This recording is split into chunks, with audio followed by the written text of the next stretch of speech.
So ayan mga kababayan, welcome back sa ating munting channel sa Alex Librada Vlogs.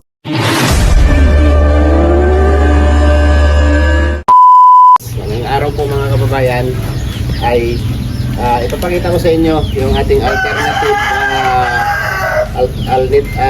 alternatibong pamamaraan sa pagpapakain ng ating mga alaga. So ngayon po meron ditong mga niyog kasi yung mga niyog dyan hulog-hulog lagi, pinupulot namin. At ito po ay ginagawa ko po itong alternative dun sa pagkain kasi sobrang mahal po ng feeds ngayon. So ipapakita ko sa inyo kung paano ko to gagawin at kung paano natin mapapakain sa ating mga alagang manok at pato. So tara!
So dito po, hindi po natin ito tinanim. Tanim po ito ni Rich Falcon dito sa gilid ng dito lang sa gilid. Yung mga dahon na hihiwain natin at ihalo natin doon.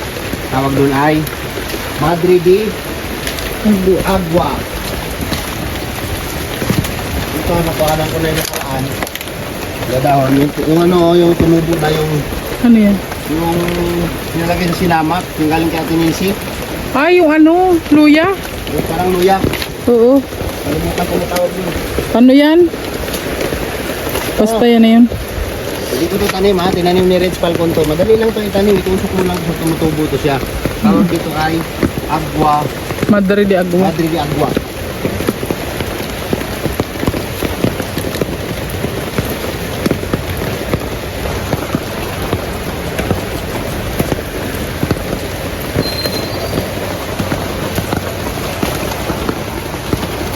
Mabisa din daw po ito pang purga sa mga baboy, mga alagang baboy. Pero okay rin siya sa manok, sa pato. Dami oh.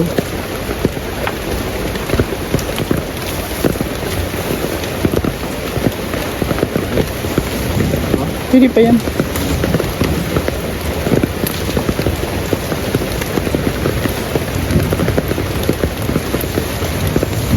Araw-araw kasi mahal ang pagkain ng manok.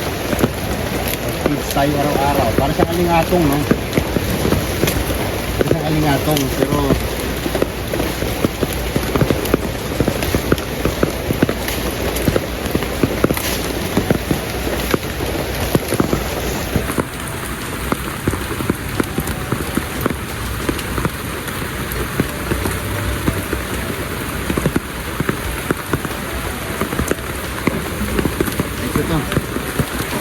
Yun na ito. Isang pungpong. Okay. Mulan. Ang ganda. Ano nga yung kulot natin oh? Ha? Puti. Oo nga. Ang cute nga nung kulay niya, no?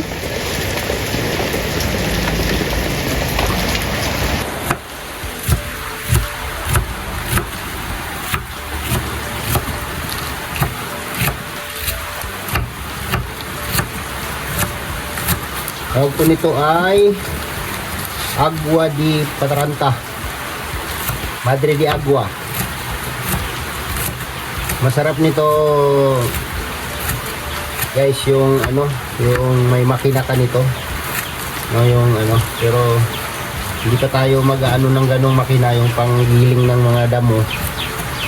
Kasi yung ating alaga ay limited pa lang, no? Hindi pa siya ganun karami.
Okay.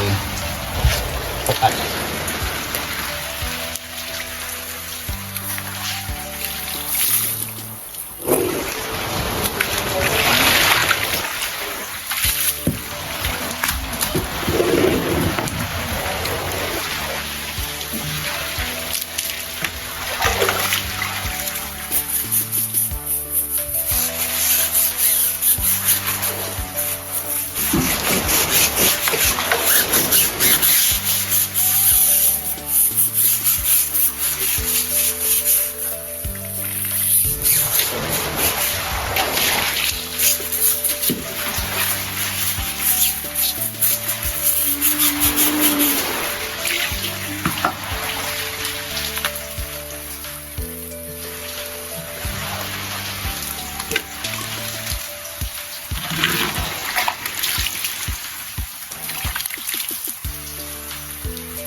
Time.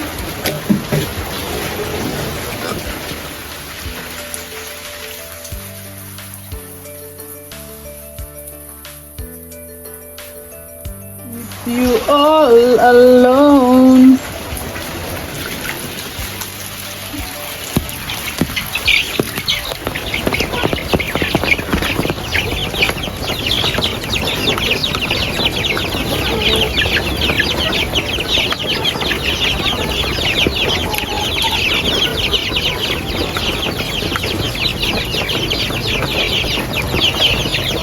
Di kaya nila. Takot sila dito sa malaki eh, oh. Ito yung survive ko nila. Laki na no? Nakalusot. Alis dyan, hindi sa'yo yan.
Ano lapitan?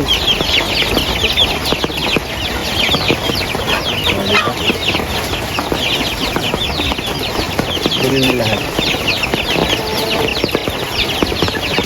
Ayan. Stop.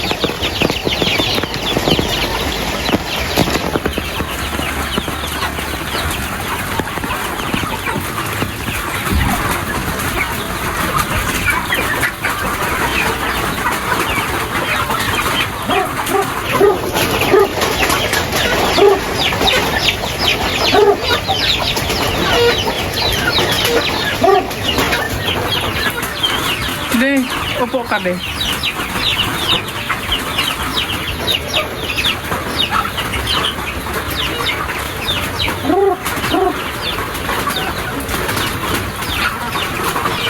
Okay.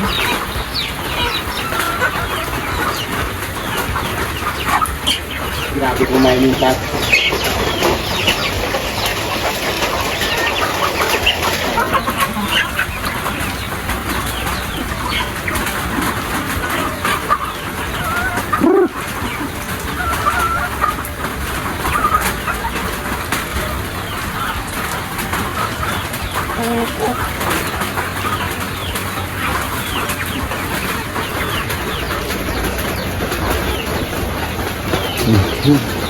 So ayan, maulan po ngayon mga kababayan.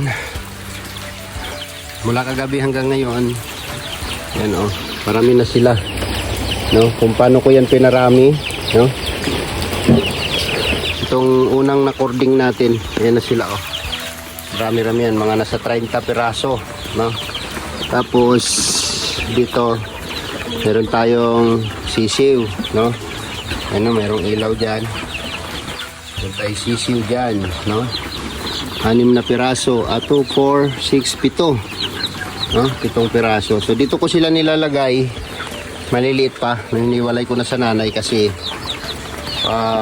walang magandang resulta kapag magtaglamig, no, namamatay sila. So ngayon, pagka malaki na, ganito na kalalaki, ay binibitawan ko na sila, no, pinapagala ko na sila. Ayan, no. Ayan. Tama yan. Dito naman sa ating kulungan, no, meron tayong sa 2, 3. Uy. Dito po. Dito. Wala nang nalimlim din eh. 2, 4, 6, ito. Lamig na yung itlog yan. Nilimliman na yan. 3, 1, 2, 3. Yan yung ating ginawang pugad nila. Ay, grabing kain nila. Oh, pubos ka agad. Oh. Grabe ang kain nila. Ito po mga kababayan ay Madre de Agua, no? Masarap, masustansya po yan at pangpurga po yan, no? Pangbulati, parang ganun. Sa baboy pwede rin po yan, sa manok pwede rin, depende sa process, no? Niyog po kasi yung nilalagay ko, sariwang niyog, tinudtod na niyog, kinayod na niyog at tawag nito, tinadtad na agwa, Madre de Agua, no? Yan po yung ating alternative na pakain sa ating mga alaga. Kasi pag nag-feeds tayo, grabe. Mahal po ng feeds, no? 38 ang kilo ng Bio 3. Bumibili lang ako, kilo-kilo lang. Kasi parami na sila, no? Parang parehas na rin sa amin kumonsumo. Grabe. Yan yung ating kulungan dito. Uy. Musta ka na dyan? Ito po ay pang-4, no? 14 pirasong itlog po yan. At dito, uy, meron ng 3, oh. May itlog na namang 3 piraso dito. Dito may naglilimlim din. Kumusta na ikaw dyan? Hindi ka pa napiso? Dito tinakpan ko to, oh, kasi para hindi tumalon yung sisiw niya. Namiso na kasi. Wow, ang cute naman.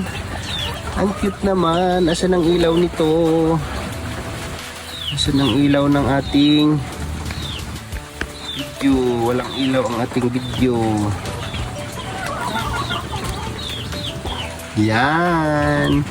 Kumusta na ikaw? Ang cute naman ng mga sisiw natin dito. Ilan na lang natira?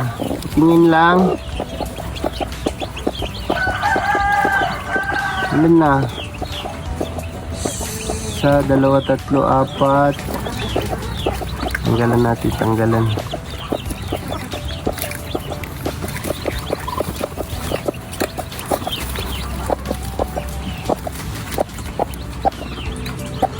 Nanunusik. Hindi naman kita aanuhin .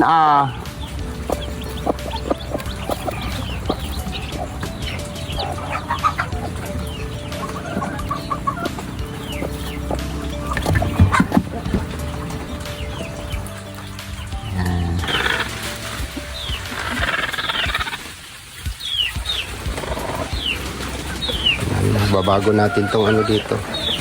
Sige, kain pa kayo, kain.